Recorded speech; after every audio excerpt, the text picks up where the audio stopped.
Søger man efter lighedspunkter mellem skolebørn i Grønland og skolebørn i Danmark, så finder man dem utvivlsomt hernede i frikvarteret. I frikvarteret er man fri. Her folder man sig ud.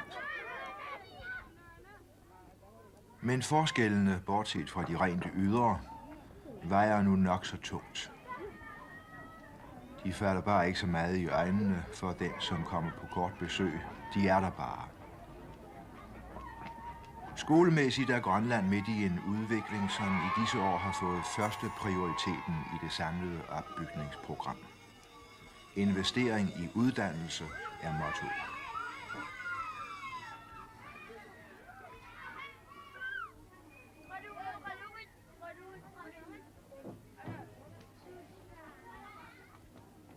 For 1965 er der til skolen og oplysningsarbejde i øvrigt bevilget godt 30 millioner kroner, og for næste år bliver det formentlig 39 millioner. Og der er bred enighed om, at kravene om uddannelse er uafviselige. Det understreges ikke mindst af aldersfordelingen i det grønlandske samfund. Af de godt 35.000 mennesker, som udgør befolkningen, er cirka halvdelen under 15 år. Det alene gør det klart, at undervisningen må udbygges og nye skoler rejses.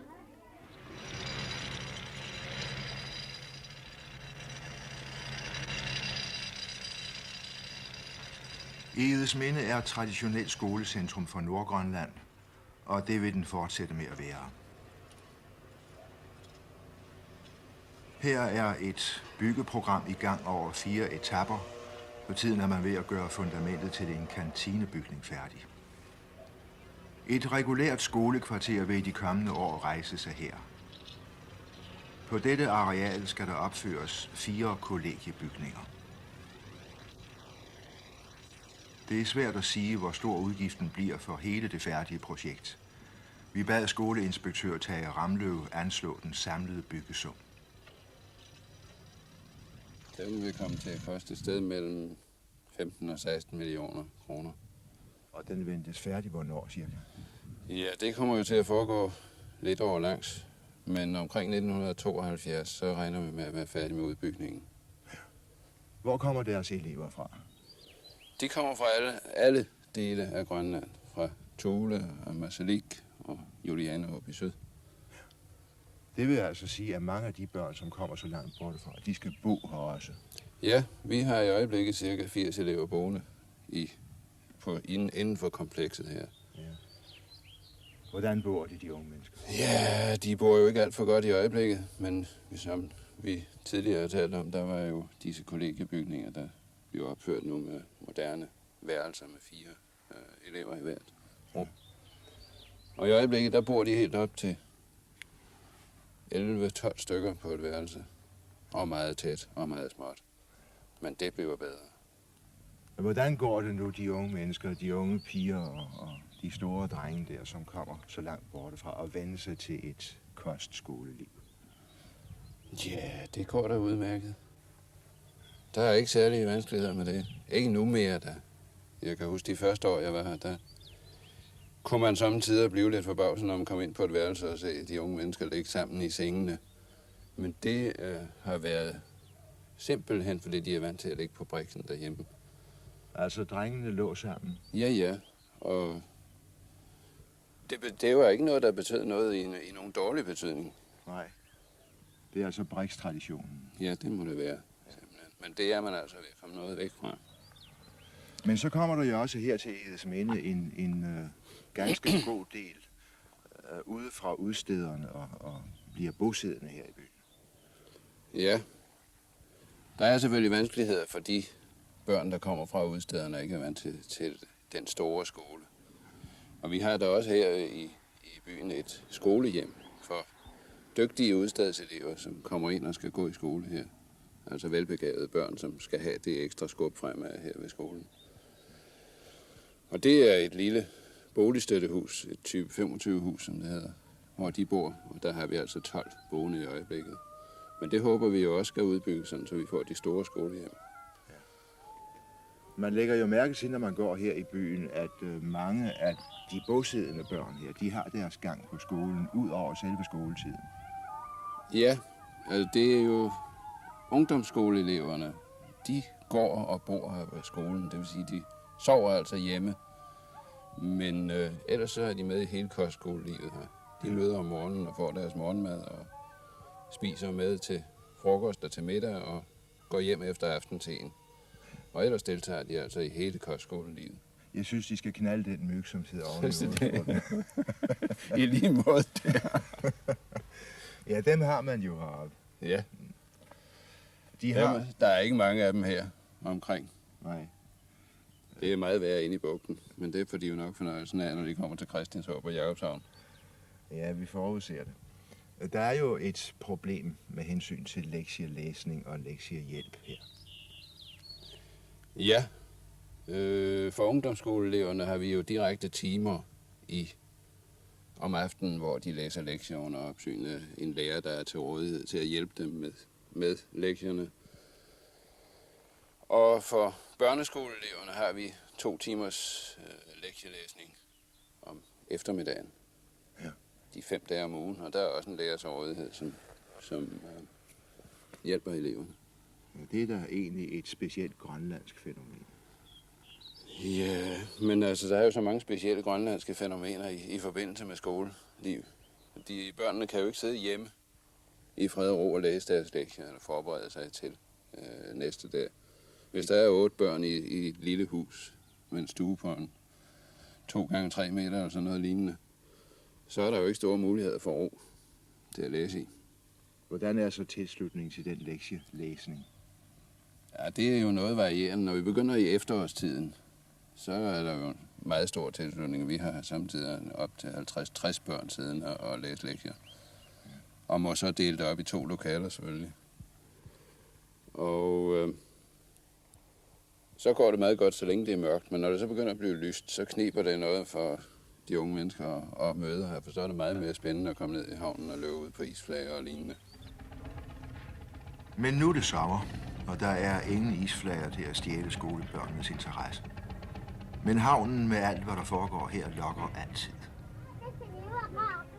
Der er et problem, som den grønlandske skole nødes til at regne med, det er de mange ulovlige forsøgelser. I havnen er der ting at give sig af med, som nok forekommer mere nærliggende end at sidde stille i skolen. Og det, man har lyst til, det får man færdighed i.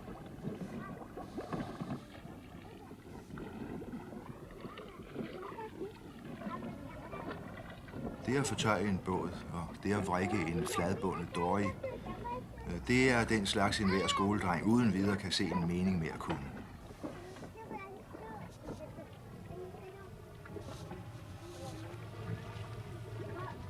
Ja, fyren her, han skulle jo faktisk have siddet oppe i skolen nu.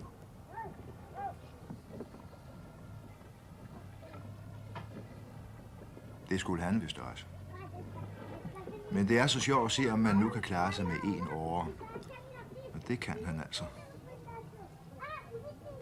Der er en lille fyr, som føler sig ret løst knyttet til skolen. Han går under navnet Den Lille Gå-hjem-mand. Men op på skolen er der eksamen i disse dage. Her er den velkendte situation, man venter på karakterer. Det er store elever, som skal prøve at blive optaget på realskolen.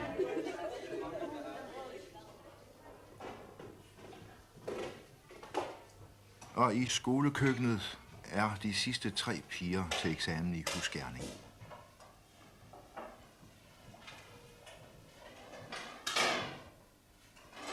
I det omfang, det nu lader sig gøre, bruger man gerne grønlandsk proviant. Her er det hvalkød fra den lille sildepiskerhval, som tit bringes til kysten.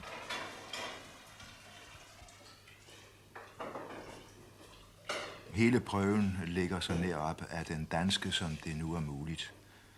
I øvrigt er køkkenet udstyret som de bedste, vi kender derhjemme.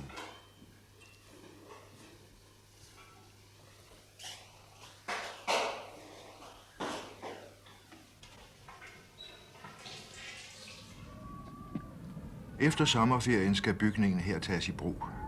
Men med den enorme geografiske spredning i befolkningen tegner den grønlandske skole et særdeles uensartet billede. Skoledirektør Christian Bertelsen har tallet på, hvor mange steder på kysten man holder skole. Vi har 115 undervisningssteder langs hele kysten, også i østkysten og så helt op til Thule. For ca. 7.000 børn. Ja, det er så fordelt over så mange pladser, og det gør arbejdet jo ikke nemmere med hensyn til at tilrettelægge undervisningen. Nej, hvis nu vi skal sammenligne med en dansk provinsby for eksempel. Ja, skal vi tage Helsingør? Hvis vi kunne have dem alle sammen der, så kan vi måske have dem på 2-3 skoler, men i dag har vi dem altså på 115 pladser. Ja. Og det er klart, at der er stor forskel imellem undervisningsstandarden på de forskellige steder. I byerne har vi efterhånden udbygget undervisning og skolevæsen, men på de mindste steder, der har vi kun et par skolebørn, eller skal vi sige indtil 10 skolebørn. Og det er ikke alle steder, vi kan have uddannet lærere til dem. Men hvad er det for lærere, man har der? Altså uden eksamen? Nå ja, på de større skoler, der har vi uddannede lærerkræfter, men på de allermeste steder, der har vi uuddannede lærere. Der kalder man dem? Vi kalder dem læsere. Det vil sige, at der er folk, der påtager sig dette arbejde ud over deres egentlige erhverv. Og det er naturligvis begrænset, hvor mange dage de kan undervise, og hvor meget de kan give. Hvad underviser de? Underviser i hovedfagene, grønlandsk, regning, og kristendomskundskab og lidt orienteringsfag. Ja. Men det kan for eksempel være en fanger, der er læser? Det kan det, ja. Hvad får en fanger i løn? Eller en læser i løn? Ja, han får indtil 400 kroner om måneden på den undervisning. Ja. Og altså ved siden af passer han sit et erhverv. Ja. Der findes endnu på små pladser omkring 20 læsere. Huset her tilhører en af dem. I dette ene rum bor Pavia Petersen, som ganske vist er forhenværende som læser. Han har igennem mange år holdt skole ved siden af sit erhverv som fanger. Nu har han på grund af svigtende helbred lagt op. Her er en datters lille pige. Datteren styrer hus for 2 brødre og faren, som er enkemand. Vi kender ikke Pavias pædagogiske kvalifikationer. Måske har de ikke været så ringe endda, for det hans elever havde brug for. Men vore dages skolebørn i Grønland kan ikke nøjes med at lære om, hvordan man fanger sæler, hvordan man tager kending af vejret og andre indlysende ting. Nu stilles der anderledes krav. Her i 7. klasse i Godthåb Gamle Skole er det sidste time før sommerferien. Det er formentlig derfor, nogle af pladserne står tomme. Det er kateketen Tilef Lynge, som underviser.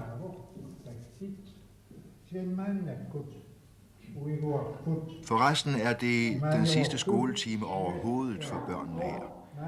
De hører under loven af 1950 med den 7-årige hovedskole. Efter forslag til ny skolelov skal 9 års skolegang være obligatorisk, i hvert fald på de steder, hvor det er gennemførligt. Det kommer blandt andet til at afhænge af, om det vil lykkes at skaffe de fornødne lærerkræfter. Som det er nu, er manglen navnlig på grønlandske lærere stor. De alene kan undervise på børnenes modersmål, og det er i pædagogisk henseende en aldeles afgørende fordel. De danske lærere og lærerinder i Grønland er dagligt stillet over for børn, som er anderledes end børn derhjemme.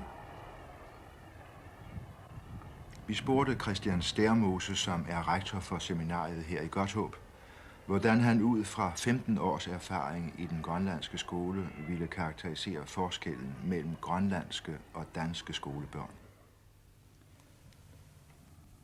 Vel på samme måde, som man konstaterer en forskel på den grønlandske befolkning og den danske befolkning. Der er forskel i udseendet. Der er forskel i væremåden.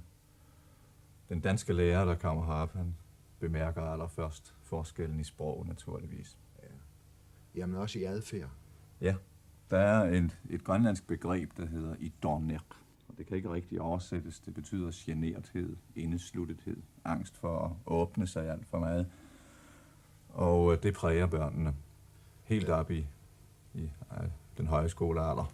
Ja, men vil det sige, at de grønlandske skoleelever, lige fra de små og så op til de store klasser, har en anden adfærd over for deres grønlandske lærer end over for den danske?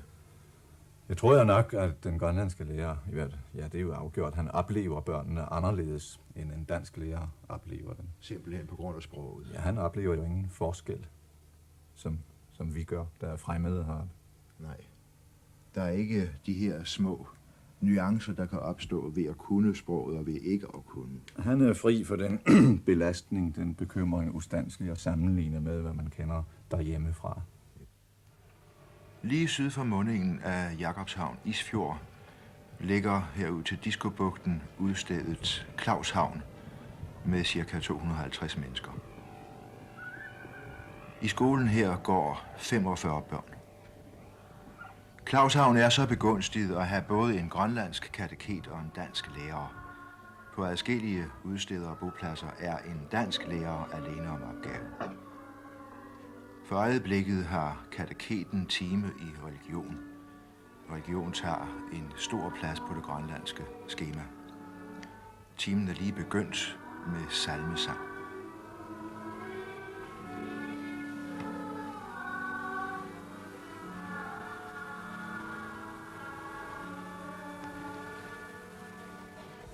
Uslumikut uppaastungaatigut atuarsinnaasatsin atuassaagut taavalu eqqartuassarput saanerussaa nalunaagut nuannersoq qallana taasarpaat evangelio qanero evangelio kalaassoqan taavarput attaallaqatanu qasiisanni nalunaagut nuannersoq amal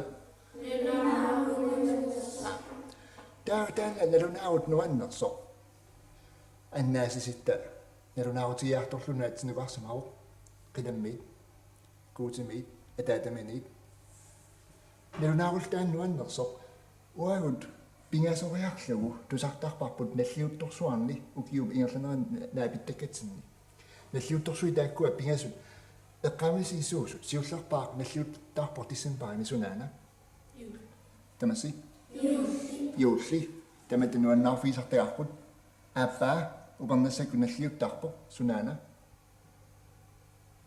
upernassakku qaammaruttuleqaangat pooski tamassi pooski pingajuallu aasarissillaqaanga juuneqaama nalliuttarpoq sunaana beans ayungala annaassitta nalunaarummik nuannersumik nalunaariartorlune qilammiit ornissimamaatigut taavalu uanti titartaanguami takusinnaavarsi kuutimiit inunnut aqqarnera siullam tikkuasavara pavani qullerpaajusoq kuuti atuarsinnaavisiu atutariarsiu kuuti tassangaanit annaasisarput aqqarpoq yuullip unnuaani inungorluni inuit ornilluit aqutaa takusinnaavarsi aana kisianni tikissinnaangikallarpai inuit taamanikkut assersimammata ungalusimammata imaattumik aayunalu ungalusap qeqqaniippoq uana tuarsinnaarsunaana inuk ungalusimavoq kuutimiit tikinneqarneq sapingayalluni kisiannili annaasiserput kisimi ornigussinnaasimavoq taanna ungalua appaqarlugu ilumut inuillutikillu taanna ungaloq taasarparput ajorti sunakoo inuillu ajortimit annaanniarlugit Og herinde ved siden af er 3 forskellige hold i gang. Skoleberetningen fra Claushavn sidste år har en passus om, at børnene møder uforberedte i skolen. Det er Claushavn skole nu ikke alene om.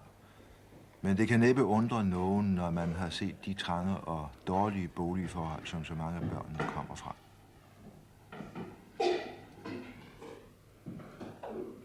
Særligt for udsteds- og bopladsbørn, som aldrig har hørt dansk, før de kom i skole, er det en opgave at lære at sætte bogstaver sammen til ord. Ord, som de tit ikke forstår betydningen af. Det er nok ikke helt galt, hvad en dansk lærer sagde. Det svarer nogenlunde til Om danske børn allerede fra første klasse skal lære at forstå og tale japansk ved siden af modersmålet. Så fjernt føles det danske sprog fra det grønlandske. Og det er heller ikke så mærkeligt, at så mange må give op over for regneopgaver med tekst, for hvad betyder alle de ord? Og lettere bliver det ikke, når børnene også i andre fag må arbejde med lærebøger, som udelukkende er skrevet med henblik på danske skolebørn.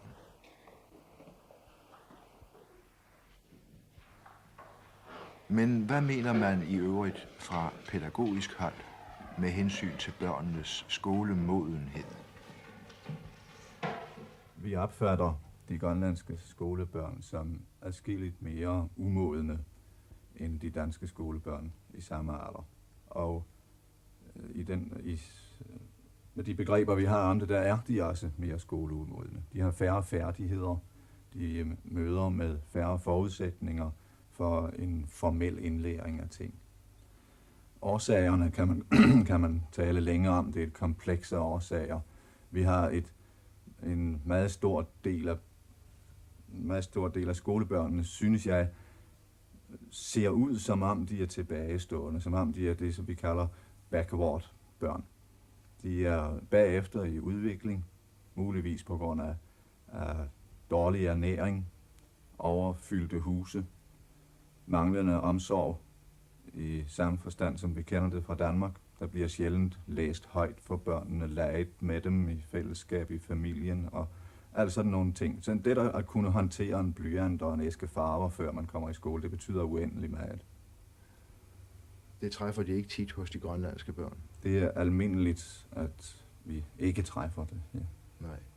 Men der er jo intet som helst, der tyder på, at det grønlandske barn på nogen måde er mindre intelligensmæssigt udrustet end danske børn. Det nægter vi at tro på. Ikke blot på grundlag af vores indtryk heroppe, men også fordi alle undersøgelser, hvor som helst i verden, de nu er foregået, tyder på, at der er ingen påviselig forskel i intelligensen hos de forskellige racer.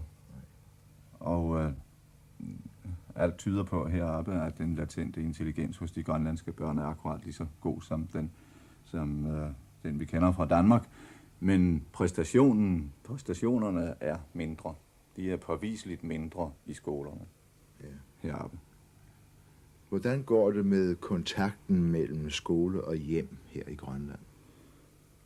Den er i og for sig god nok på papiret. Vi har de samme organer, vi har de samme forbindelseslinjer imellem skole og hjem, som man kender fra Danmark. Men også her må man jo tænke på, at en meget stor part af lærerstaben er dansk, og sproget og forskellige tænkemåder, mentalitet, sætter hindringer for en mere intim kontakt mellem hjem og skole. Pigerne her i den lille udstedsskole forstår i alle enkeltheder, hvad deres lærer siger. De taler samme sprog. Og deres forældre kan snakke med læreren. Og læreren på sin side kan hele tiden have føling med, hvor langt han har sine elever med. Den danske lærer er i en helt anden situation. Han forstår kun halvt, samtidig endnu mindre, hvad børnene siger og tænker. Hvor meget de forstår. Det er en svær belastning for en undervisning, der gerne skulle være sammenhængende. Som pædagoger skærer det os ofte i hjertet, at vi af nødvendighed synes, vi må undervise børnene efter de metoder, vi kender fra den danske skole. Vi må sætte os de mål, som den danske skole sætter sig. Og det er ikke helt rigtigt at gøre det over for de småbørn, vi modtager i skolen. Det er måske den skolen heroppe, som ikke er moden.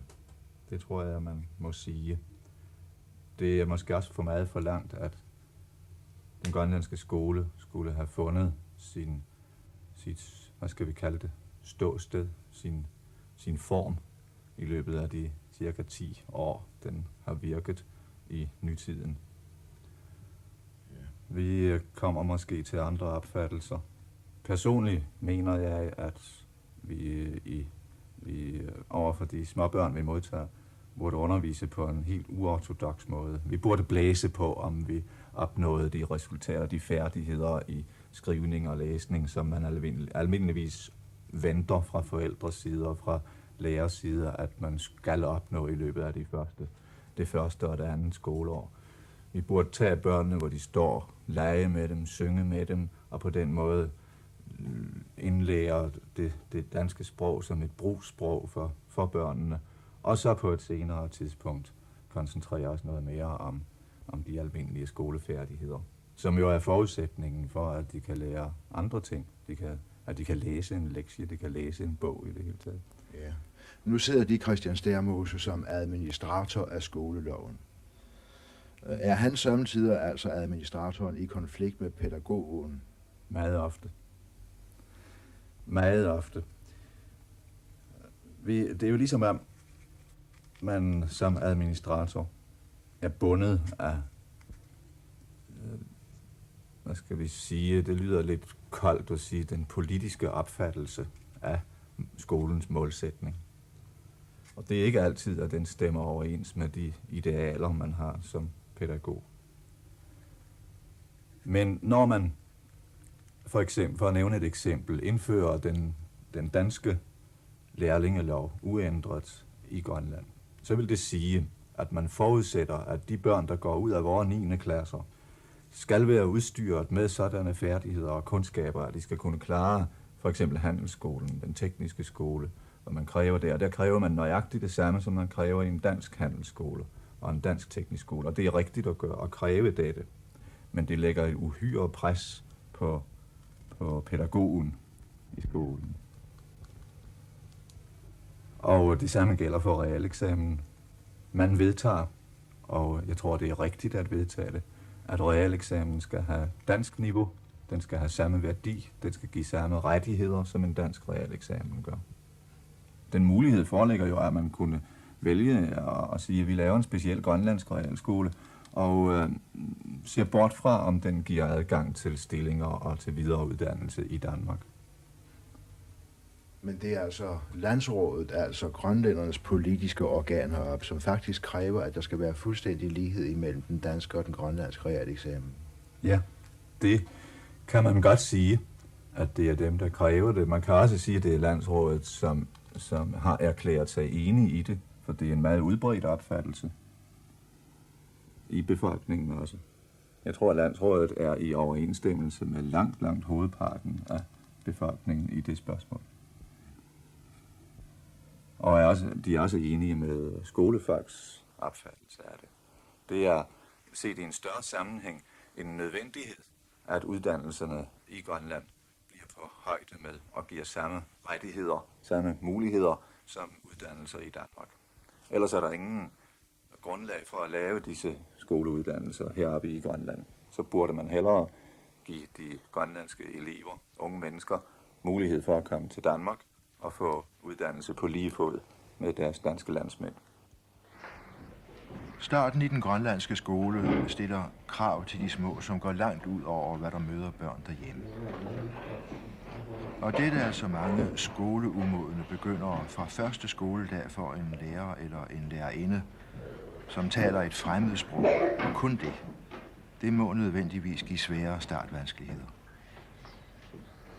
Man har i det nye skolelovsforslag søgt at tage hensyn til de små begynderes mangelfulde forudsætninger ved at åbne mulighed for oprettelse af børnehaveklasser forud for den egentlige skolegang, som det er udtrykt, når de fornødne lærerkræfter og lokaler findes.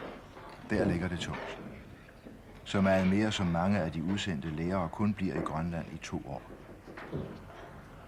Der er ikke noget at sige til, at Frederik her kigger hos sin sidekammerat. Det er forresten hans moster, som sidder der.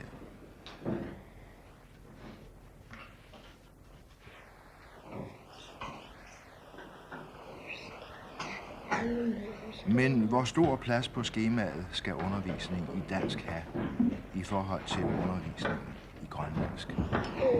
Det er det store spørgsmål.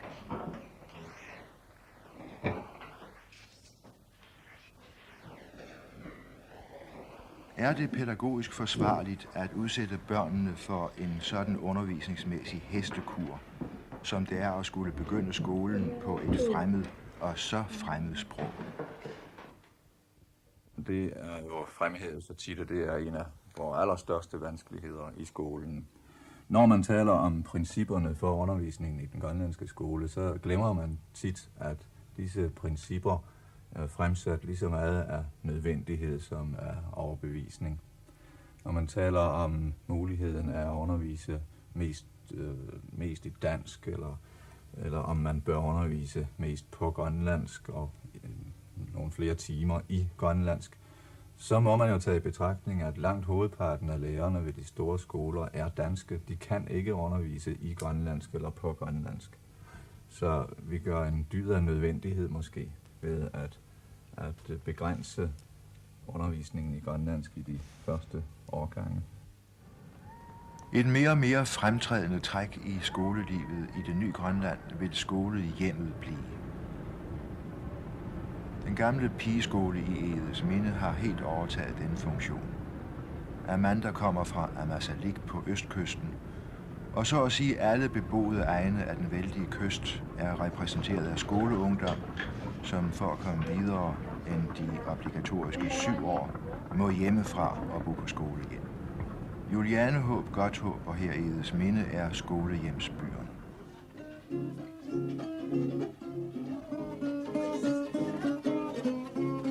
På denne stue her bor 12 piger.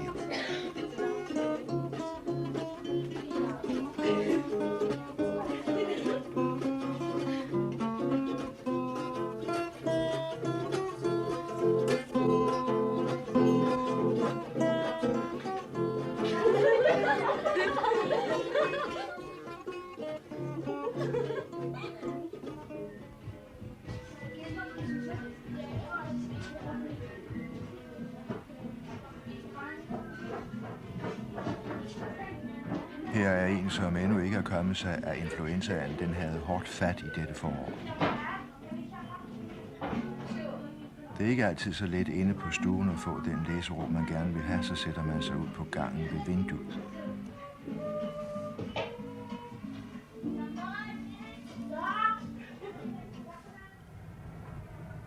Også den gamle drengeskole i Edesminde er blevet skolehjem. Og her som hos pigerne er der fuldt belagt.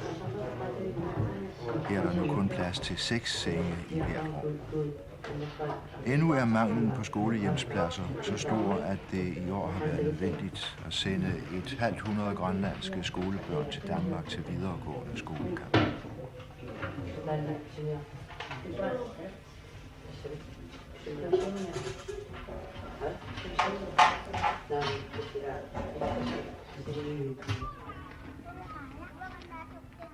Og så er det sommerferie. Klokken har ringet ud for sidste gang, og den ringer først ind igen om 2 måneder.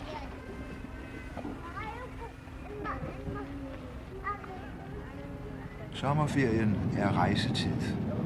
Der findes, når man da lige ser bort fra flyvning, kun én måde at rejse på, nemlig at sejle.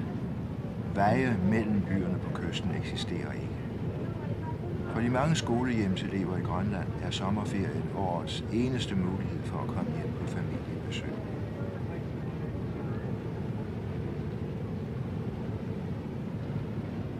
Dag efter dag går sejladsen nordpå med det nye kystskib Kononguaq, her langs med nordøstkysten af Nuussuaq-halvøen ind gennem Uummannaq-fjorden. Sommerhalvåret igennem går Kononguaq i fast fart mellem Narsarsuaq i syd til Upernavik i nord, hvis ellers ikke isen driller her i forsommeren. Det er allerede tyndet godt ud i skolehjemseleverne, siden vi gik fra Edesminde. Men der er realskoleelever fra Godthåb, som skal med helt til Upernavik. Det er 4 døgns sejlads.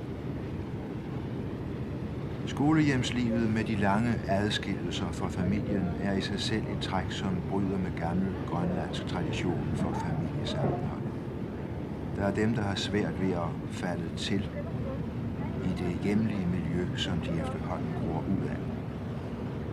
Og de unge, der kommer fra de små steder, må være hjemmefra 6-7 år for at få en reel eksamen. Derfor er mange både 20 og 21 år, før de når så langt.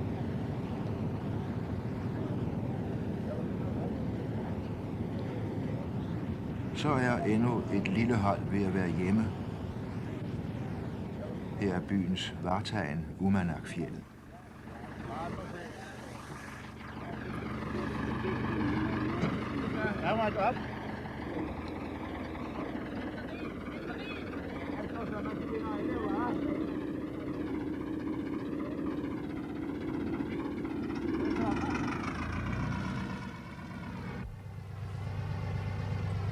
I Uummannaq har man ingen atlantkaj, så skibe som Kunuaq må ankre op på reden, og passagererne sættes i land med motorbåd.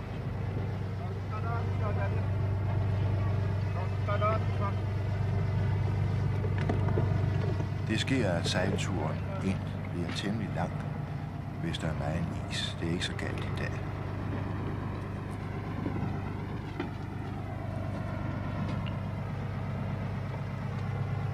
Og ventet er vi åbenbart.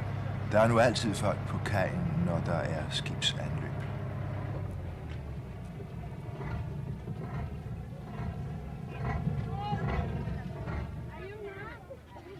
Grønland er med sin vældige udstrækning et land med store forskelle fra sted til sted.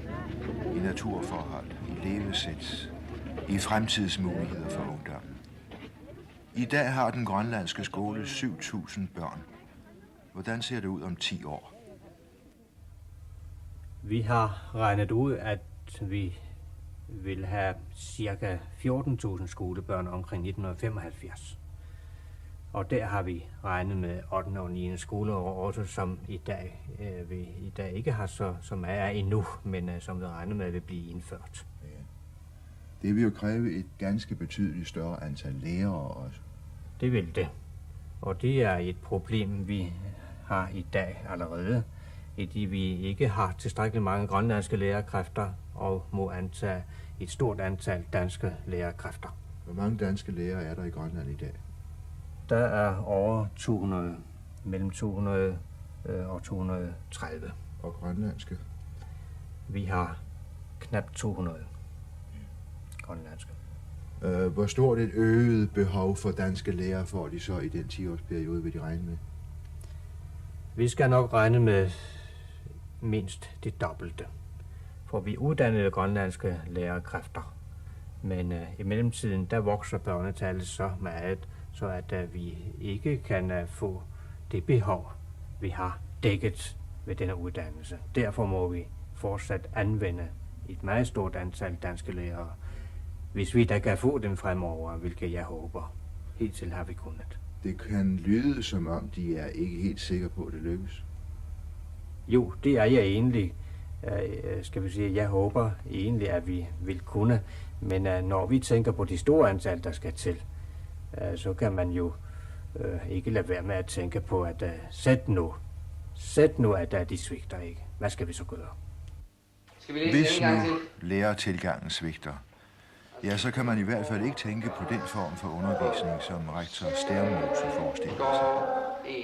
Vi burde blæse på, om vi opnåede de resultater, de færdigheder i skrivning og læsning, som man almindeligvis venter fra forældres side og fra lærers side, at man skal opnå i løbet af det første og det andet skoleår. Vi burde tage børnene, hvor de står, lege med dem, synge med dem, og på den måde indlære det danske sprog som et brugssprog for børnene. Og så på et senere tidspunkt koncentrere os noget mere om de almindelige skolefærdigheder, som jo er forudsætningen for, at vi kan lære andre ting. Men kan det realiseres? Jeg tror, det kan realiseres, hvis bare vi havde lærere nok, og hvis bare de ville blive her længe nok.